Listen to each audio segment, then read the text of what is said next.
Hello friends, welcome to my channel Lopa's vlog. তোমরা তো সবাই আমার ভ্লগের নাম জানো। আমার ভ্লগে সবাইকে স্বাগত। বলো তোমরা কেমন আছো? আমি তো ভালোই আছি। এখন বাজে 8টা, আমার স্নান পুজো সব হয়ে গেছে। এই হচ্ছে আমার বাড়ির মন্দির। তোমরা দেখো, আমি যতটুকু পেরেছি, যেমন করে পেরেছি এটাকে সাজিয়েছি। সকালের এটা কাজ। এবার যাব আমি পুজো টুজো সেরে ব্রেকফাস্টের দিকে। তো দেখা যাক ব্রেকফাস্টে কী বানানো যায়। চলো তোমরা আমার সাথে আর দেখো আমি কি বানাই। তারপরে লাঞ্চ আছে, সেটাও আমি তোমাদের সাথে শেয়ার করব। থাকো আমার সাথে তোমরা। ব্রেকফাস্টে বানালাম আলু মটরের ঘুগনি। তোমরা তো সবাই জানো কী করে ঘুগনি বানাতে হয়।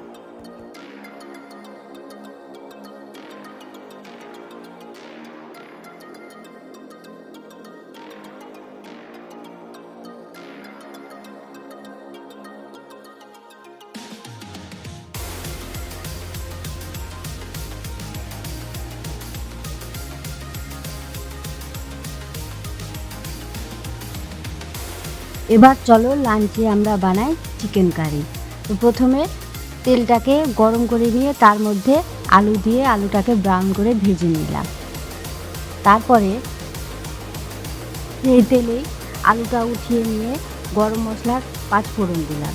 5 ফোড়ন দিয়ে তার মধ্যে পেঁয়াজগুলোকে দিয়ে ব্রাউন কালার করে ভেজে দিয়েছি। তারপরে এক সাইডে টমেটো, আদা আর রসুন পেস্ট করে রেখেছিলাম। সেই ব্রাউন করে ভাজা পেঁয়াজের মধ্যে সেই মশলাগুলোকে দিয়ে তার সাথে অ্যাড করলাম লঙ্কা গুঁড়ো, হলুদ গুঁড়ো, লবণ, জিরা গুঁড়ো আর ধনে গুঁড়ো এবং সামান্য চিনি, এবং সেটাকে খুব ভালো করে কষিয়ে লাল করে কষাতে থাকলাম।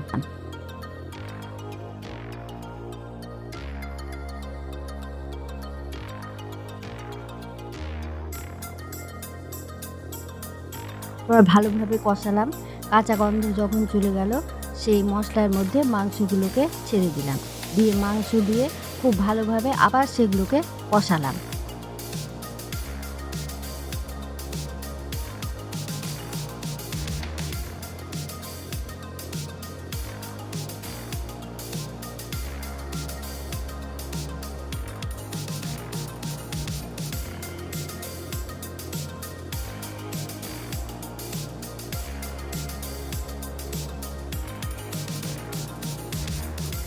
কষাতে কষাতে মাংস থেকে একেবারে তেল ছেড়ে গেল। তারপর উপর দিয়ে গরম জল সামান্য দিয়ে সেটাকে অল্প আঁচে ধীরে ধীরে সেদ্ধ হতে দিলাম।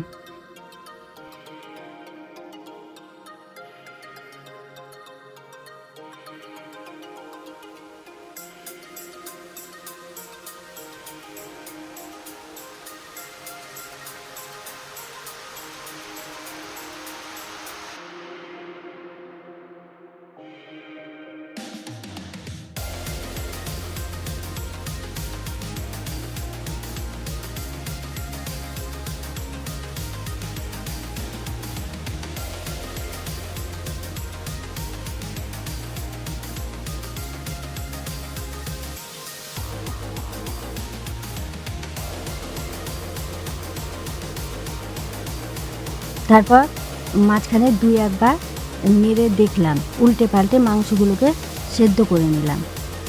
তারপরে ঝোলটা মাখো মাখো অবস্থায় এলো, সেই অবস্থায় নামিয়ে দিলাম। ভিডিওটা দেখার জন্য অসংখ্য ধন্যবাদ। আর সারাদিনটা এইভাবেই আনন্দের সঙ্গেই আমার কেটেছে। আশা করি তোমাদেরও খুব ভালো কেটেছে। তো আজকের মতন টাটা, বাই বাই। আবার কাল দেখা হচ্ছে। তোমরা আমার সঙ্গে থেকো কিন্তু। কাল দেখা